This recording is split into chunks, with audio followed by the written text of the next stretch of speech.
Let's talk about failure, not in the motivational poster type of way or in the everything happens for a reason type of way, but in the type of way where I'm still really heartbroken about this failure even years later.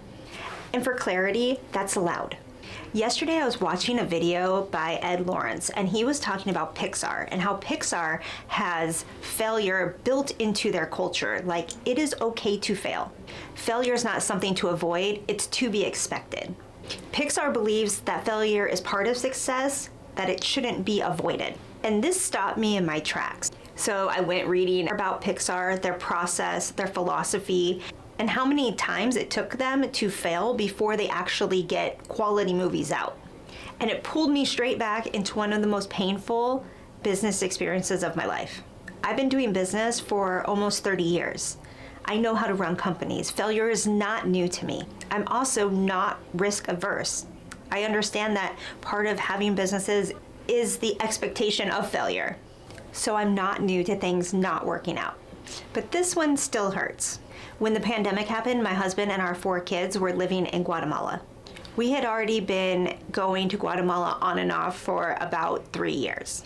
We lived there through lockdowns, we lived there through the peak of COVID. And even when we weren't there physically, we kept paying our employees for years. After COVID and the lockdowns, we hit a moment where we said we need to build something sustainable, something lasting, something that gives people purpose when we're not here. We started looking for ideas. Specifically an immersion school, because we had already experienced immersion schools and we believed Antigua to be an amazing location for immersion schools. And then we found a property just outside of Antigua, Guatemala on 8 acres. It was perfect. It had trees everywhere, space for animals, a warm home where people could stay while they were on-site learning.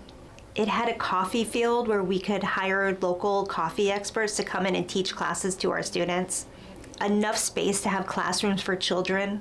This was not a half-baked idea. My husband and I have been thinking about doing an immersion school for years. It was thoughtful, it was intentional, it was built around the local community, and it was built around the need for world travelers.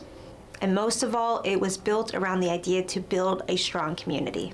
So we went and we toured the property and we said, we love it, we'll take it. Enter the first heartbreak of Guatemala. This property was owned by an elderly woman whose daughter, who was also up there in age, was managing the property. But everything felt aligned. We liked her, we loved the property, she liked us, she loved the kids. She could see our vision. Then her sons got involved, the grandsons. We requested a 5-year lease, ideally 10, not because we were trying to be difficult, but because we felt like if our vision came to life, we wanted to make sure that we had the stability in our lease to continue the vision.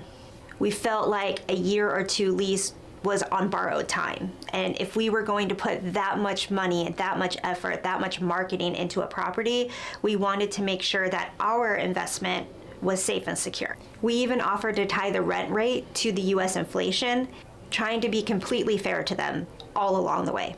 Looking back, being tied to the US inflation rate could have hit us really hard, but we knew that if we built a sustainable, profitable company, then it wasn't that big of a risk in the end. And in reality, we just wanted safety for a business that we were creating.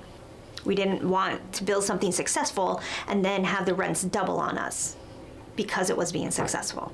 Or in the case of grandma passing away, the estate being sold out from under us. We wanted to make sure that our lease was secure, whoever owned the property. Once the grandsons saw that we were requesting a 5+ year lease, that's when they freaked out and pulled everything back. I think their view was inheritance. What if grandma dies and now we're stuck not being able to sell this property for 10 years? They thought about their inheritance and the value of the land, and we were thinking of a business and the community.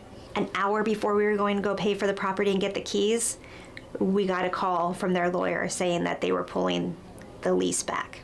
And just like that, with one phone call, every idea we had for this land, this immersion school, the community building, exploded in a minute. They didn't want any workarounds. and they absolutely weren't willing to negotiate. And there was nothing we could do. And this failure still sits with me to this day, years later, because part of me has been looking for that property ever since. And it's not just that land, it is the future of an community education center that we envisioned. That's what I've been looking for. So after that failure, we pivoted, and that pivot became Wilder's Restaurant. That was a pizza restaurant that we opened in downtown Antigua, Guatemala. We designed it exactly how we wanted it, down to the drawings. We built something so beautiful. And from the beginning, people told us that the restaurant would not work. Antigua is flooded with restaurants, 150 restaurants in a very small downtown. Family told us it wouldn't work. Local people told us it wouldn't work. They all said it was going to fail. And trust me, the government in Antigua doesn't make it very easy to even open a restaurant. It took us 18 months from the time we rented our building to actually opening our doors. And I remember thinking, when everybody was telling us it would fail and we were dumping hundreds of thousands of dollars into this building, what if it does fail? And eventually we closed it. Actually, we closed it 1 year to the day after we opened it, after we put hundreds of thousands of dollars into it. And I remember thinking, they're right. Everybody who told us it was going to fail were right. But the restaurant closing hurt in a different way than losing the farm, because the farm was just a vision, but the restaurant was real. We had 15 employees. It was real. It wasn't just a restaurant closing that was painful. It felt like confirmation for everything everybody had been telling us. Like proof that the doubters were right all along. And this is where Pixar and their philosophy really helped me. Pixar doesn't call things not working out failures. They call it process. They expect things not to work out the first time, the second time, or the 10th time. They don't see failure as mistakes. They see them as necessary versions to success. The restaurant closing wasn't a mistake.